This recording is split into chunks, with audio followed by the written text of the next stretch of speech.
था हर राह में, आस था हर चाह में, आस था हर भाव में, आस था सद्भाव में।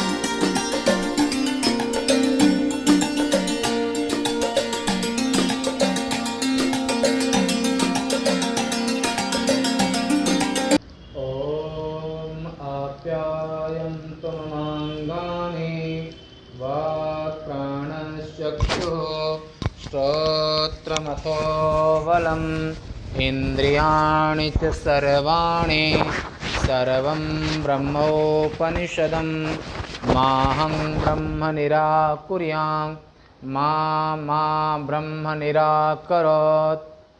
अनिराकरणमस्तु अनिराकरणं मे अस्तु तदात्मनि निरते य उपनिषत्सु धर्मास्ते मयि सन्तो ओम शांति शांति शांति। आज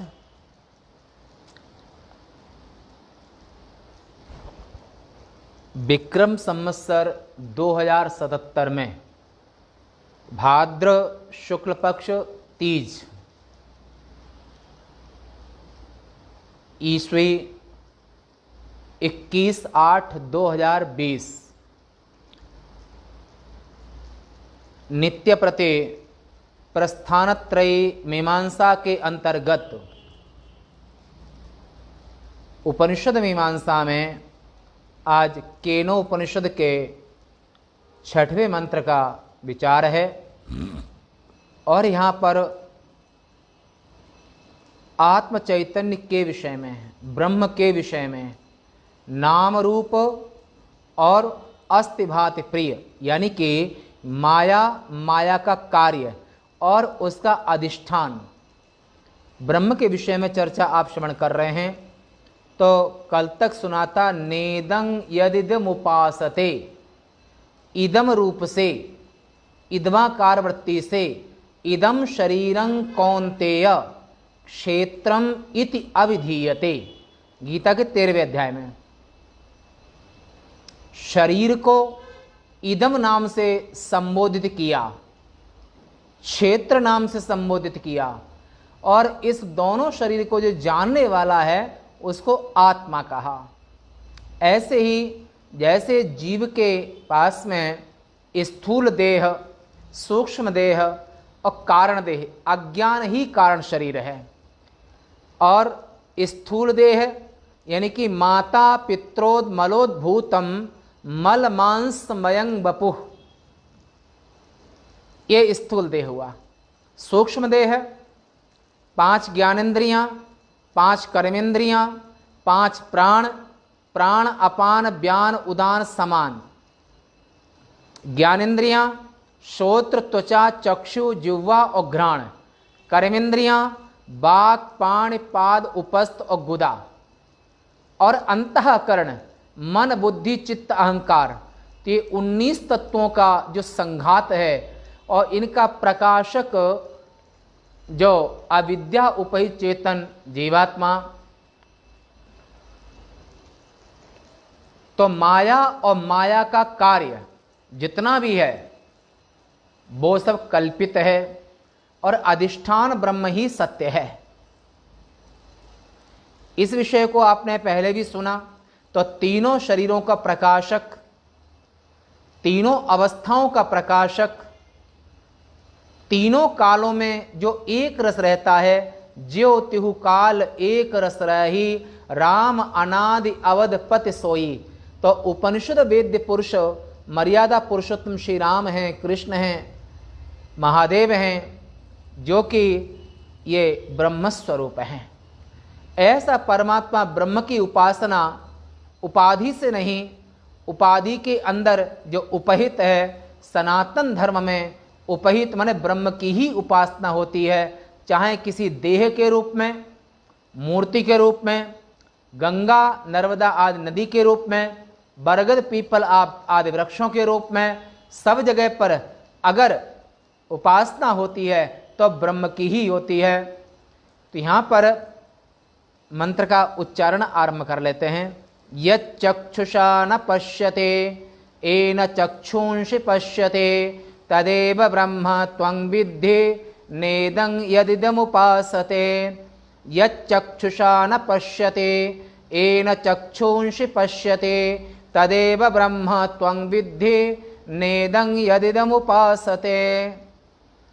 पदच्छेद यत् चक्षुषा न पश्यते येन चक्षुंषि पश्यते तद एव ब्रह्म त्वं विद्धि न इदं यत् इदम उपासते। हिंदी में इसका ये भाव होगा, जिसे कोई नेत्र से नहीं देखता, जिस आत्मा को कोई भी अपनी आंख से चर्म चक्षुओं से नहीं देख सकता है, इस आत्मा को देखने के लिए और विराट को देखने के लिए दिव्यं ददामि ते चक्षु, गीता 11वें अध्याय में।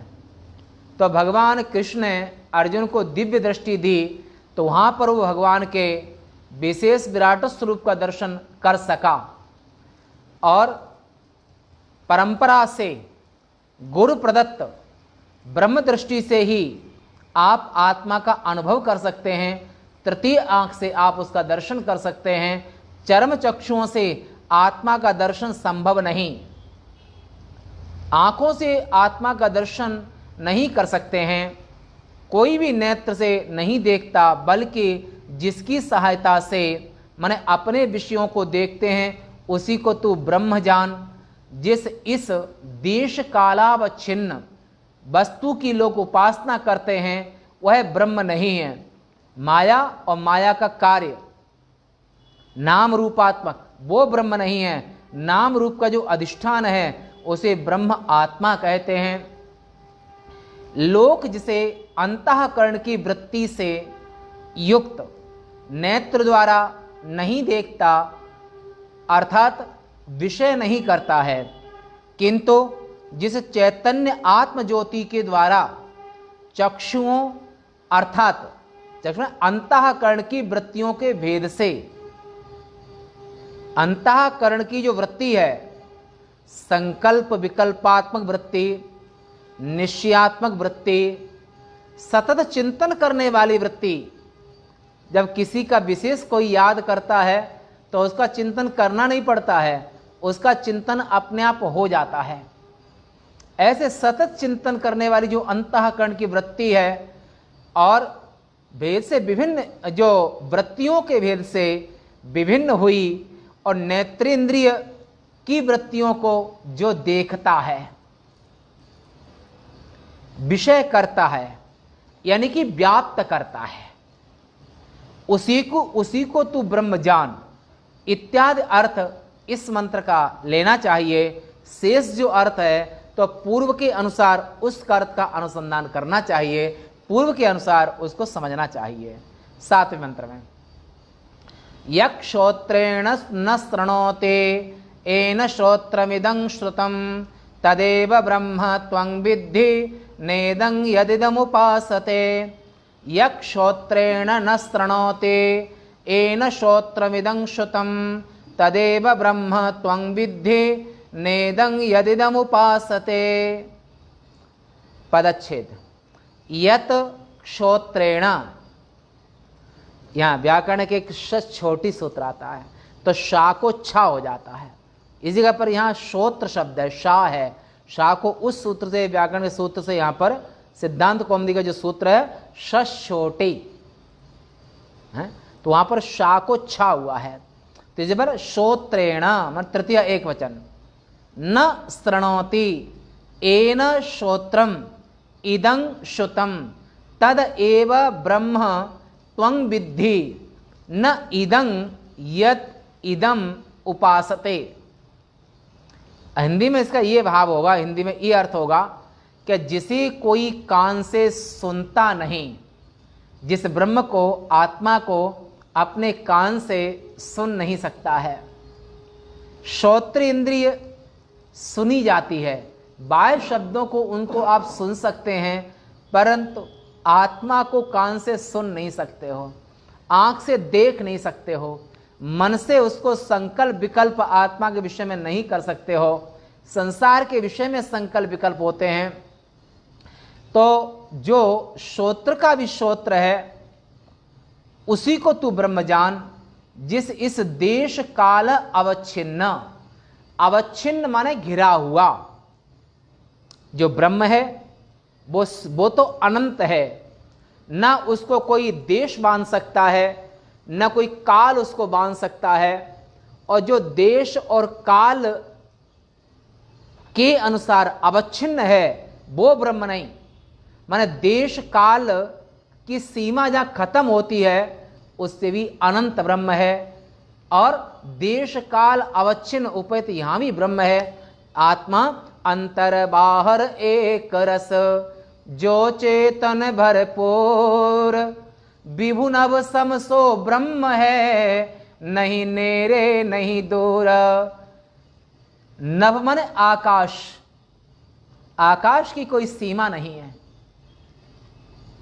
पंचभूतों के अंतर्गत, और जो आकाश से भी अनंत है। शब्द गुणकम आकाशम, नैयायिकों ने, वैशेषिकों ने यहां पर शब्द गुण वाले को आकाश कहा है, परंतु ब्रह्म में न शब्द है, न स्पर्श है, न रूप है, रस है, न रस है, न गंध है, और आकाश में शब्द है। तो शब्द अवच्छिन्न, शब्द गुणकम, तो आकाश में कोई गुण है, परंतु ब्रह्म निर्गुण है। सत रज तम, तीनों गुणों का उसमें प्रवेश नहीं है। तो यहां पर जो देश काल से अवच्छिन्न वस्तु है उसकी उपासना जो करता है, जो देश काल से अवच्छिन्न वस्तु को ही अगर ब्रह्म मानते हो तो आपने अभी ब्रह्म को पूरा जाना ही नहीं। वो तो देश काल से भी अनंत है, असीम है। लोग जिसे मनोवृत्ति से युक्त आकाश के कार्यभूत दिशारूप देवता से अधिष्ठित श्रोत्र इंद्रिय द्वारा नहीं सुन सकता, और जिसे शब्द को सुन सकते हो पर ब्रह्म को आप कान से नहीं सुन सकते हो। श्रोत्र से विषय नहीं कर सकता, बल्कि जिस चैतन्य आत्म ज्योति से के द्वारा, जिस चैतन्य आत्म ज्योति के द्वारा शब्द को सुनने का सामर्थ्य आता है, शब्द के बल पर आप ब्रह्म तक नहीं पहुंच सकते हो। तो इस चैतन्य आत्म ज्योति के द्वारा ही यह प्रसिद्ध श्रोत्र सुना, यानी कि विषय किया जाता है, और वही ब्रह्म है इत्यादि और अर्थ पूर्वत ऐसा समझना चाहिए। यत् प्राणेन न प्राणिति येन प्राणः प्रणीयते, तदेव ब्रह्म त्वं विद्धि नेदं यदिदमुपासते। यत् प्राणेन न प्राणिति येन प्राणः प्रणीयते, तदेव ब्रह्म त्वं विद्धि नेदं यदिदमुपासते। पदच्छेद। यत् माने जो, प्राणेन तृतीय एक वचन, प्राणेन न प्राणिति, प्राण के द्वारा जिसमें प्राणन नहीं हो सकता है, जो प्राण जिसको लेना और छोड़ना, प्राण के जिसमें प्राण के द्वारा प्राणन क्रिया जिसमें नहीं हो सकती है, येन प्राणः प्रणीयते तद एव ब्रह्म त्वं विद्धि नेदं न इदं यत् इदम उपासते। हिंदी में इसका ये भाव होगा, जो नासिका रंध्रस्थ माने नाक के रंध्र, नाक के छेद, रंध्र छेद, तो नासिका रंध्रस्थ हृदय से श्वास प्राण निकले, नाक के माध्यम से बाहर गए। कोई लोग तो मुंह से भी श्वास लेते रहते हैं, पर मुंह से श्वास लेना ठीक नहीं होता है, श्वास नाक से ही लेना चाहिए, मुंह को बंद रखना चाहिए। और ऐसा हर प्राणी मनुष्य 24 घंटे में 21,600 बार श्वास लेता है और श्वास छोड़ता है। लेना छोड़ना 21,600 बार श्वास लेता है और 21,600 बार श्वास छोड़ता है। तो नासिका रंध्र से जो नासिका रंध्रस्थ माने हृदयस्थ और नासिका रंध्रस्थ, हृदय से नासिका जो प्राण है वो प्राण के द्वारा विषय नहीं किया जाता है, बल्कि जिससे प्राण अपने विषयों की ओर जाता है उसी को तू ब्रह्म जान।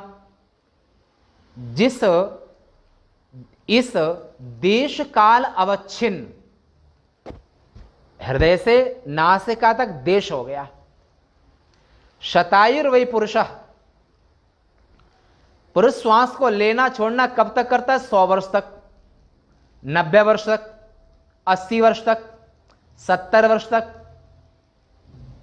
जिसकी जितनी आयु होती है उतने काल तक वो श्वास लेगा और छोड़ेगा।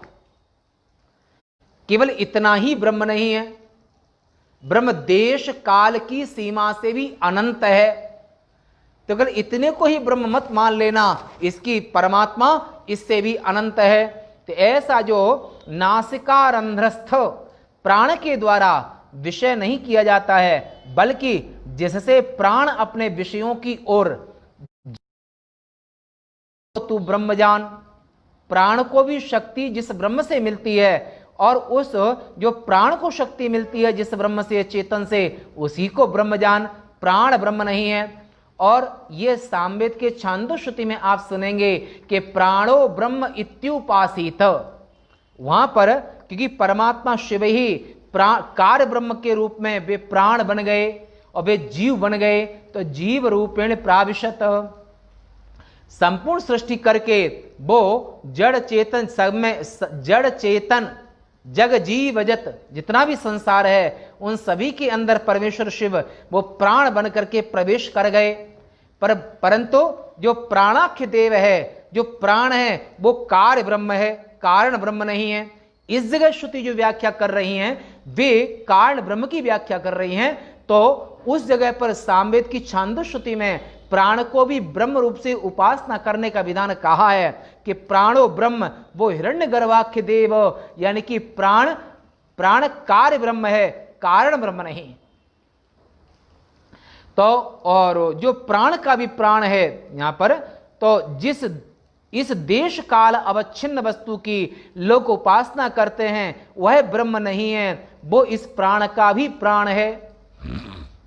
अंतःकरण की और प्राण की वृत्तियों के सहित नासिका रंध्र में स्थित हृदय से श्वास निकली, नाक से श्वास को अंदर लिया, इसे प्राण कहते हैं। लेना और छोड़ना जो 24 घंटे में 21,600 बार, और जो जितना कम श्वास लेता है उसकी आयु उतनी लंबी होती है। कछुआ सबसे कम श्वास लेता है, हाथी भी कम श्वास लेता है, सूअर सबसे ज्यादा श्वास लेता है। तो ऐसे यहां पर जो प्राण का लेना और छोड़ना, तो प्राण ही ब्रह्म नहीं है, प्राण का भी प्राण है, उसे ब्रह्म कहते हैं। अंतःकरण की और प्राण की वृत्तियों के सहित नासिका रंध्र में स्थित एवं पृथ्वी के कार्यभूत प्राण, इसको ब्रह्मा, प्राण को हिरण्यगर्भ यानी कि ब्रह्मा भी कहते हैं। सबसे पहले जो समष्टि प्राण माने समष्टि वायु, इस समष्टि माने संपूर्ण, उस समष्टि वायु से ही हम एक, तुम्हारा शरीर, हमारा शरीर, ये व्यष्टि शरीर हो गया। और व्यष्टि शरीर जो श्वास छोड़ता है वो समष्टि में मिल जाता है, पवित्र हो जाता है। और समष्टि में से वो तुम जो श्वास लेते हो वो व्यष्टि में श्वास ग्रहण करते हो। तो ऐसे नासिका रंध्र में स्थित एवं पृथ्वी के कार्यभूत प्राण, पृथ्वी कार्य है किसका? प्राण का। पृथ्वी के कार्यभूत प्राण ओम। पुनः सुनिए, नासिका रंध्र में स्थित एवं पृथ्वी के कार्यभूत प्राण, यानी कि घ्राण के द्वारा, घ्राण माने नासिका, घ्राण के द्वारा, और जो घ्राण के द्वारा जो प्राणन अर्थात गंध युक्त वस्तुओं को विषय नहीं करता, बल्कि जिस चैतन्य आत्म ज्योति से प्रकाश रूप जो प्राण अपने विषय की ओर प्रवृत्त किया जाता है वही ब्रह्म है, इत्यादि शेष अर्थ पहले की भांति आप उपनिषद स्वाध्याय का आनंद अभी पूरा ले पाएंगे जब डेली नित्य श्रवण करेंगे। अगर आप प्रमाद करेंगे, आलस करेंगे, तो फिर पूरा आपको आनंद नहीं आएगा। अगर डेली नित्य सुनेंगे तो धीरे धीरे शनै शनैर उपरमेत बुद्ध्या धृत ग्रहीतया, जिस बुद्धि ने, जिस मन ने हमेशा संसार का चिंतन किया, संसार में रहे और वहां पर वो एकदम से ब्रह्म को वर्ण, वो बुद्धि एकदम से ब्रह्म को वर्ण नहीं कर सकती है, इतनी सूक्ष्म नहीं हो सकती है। वो धीरे धीरे जब बहुकाल करिए सत्संगा, और गीताकार तो ये कहते हैं कि बहुनांग जन्म नामंते, जब बहुत जन्मों की तपस्या जब पूरी होती है तब व्यक्ति को उपनिषद स्वाध्याय में सुनने में रुचि आती है, मन लगता है। और जितना पाप ज्यादा होगा उतना ही उसको ब्रह्म विद्या में, उपनिषद स्वाध्याय में मन नहीं लगेगा। जितना पाप ज्यादा होगा उतना राग ज्यादा होगा, आसक्ति ज्यादा होगी, संसार में प्रेम ज्यादा होगा, और इतना पुण्य ज्यादा होगा उतना ही वैराग्य होगा, और उतना ही उपनिषद माने ज्ञान में रुचि होगी। और ज्ञान नहीं, ज्ञानेन सदृशं पवित्र में विद्यते, इस संपूर्ण ब्रह्मांड में ज्ञान से बढ़कर के दूसरा कुछ भी पवित्र नहीं है, इतना ज्यादा। ज्ञानी तो आत्मे में मतम, ज्ञानी भगवान का चलता फिरता विग्रह है। ब्रह्मविद ब्रह्म ही भवति, ब्रह्मनिष्ठ महात्मा ब्रह्मनिष्ठ ब्रह्म स्वरूप ही होता है। तो ऐसे आप नित्य आनंद से डेली श्रवण करें, नित्य आनंद लें, तो धीरे धीरे जैसे जैसे धीरे धीरे समझ में आना भी शुरू हो जाएगा। आज यहीं तक, आज यहाँ पर केनोपनिषद का पहला खंड पूरा होता है। कल से दूसरा खंड ब्रह्म ज्ञान की अनिर्वचनीयता कल से आरंभ होगी। ये पहला खंड का विषय आज यहाँ पूरा होता है। वाणी को विराम देते हैं। पूर्णमदः पूर्णमिदं पूर्णात् पूर्णमुदच्यते पूर्णस्य पूर्णमादाय पूर्णमेवावशिष्यते। ओम शांति शांति शांति। शंकरं शंकराचार्यं केशवं बादरायणं सूत्रभाष्य कृतौ वन्दे भगवन्तौ पुनः पुनः। ईश्वरो गुरुरात्मेति मूर्तिभेद विभागिने व्योमवद्व्याप्तदेहाय दक्षिणामूर्तये नमः। ओम शांति शांति शांति। उपनिषद लाइव में आए हुए सायंकाल के सत्र में जो उपनिषद लाइव में आए हैं सभी के लिए ओम नमो नारायणाय। और आज की ये प्रसंग आज का यहीं पूरा होता। ओम।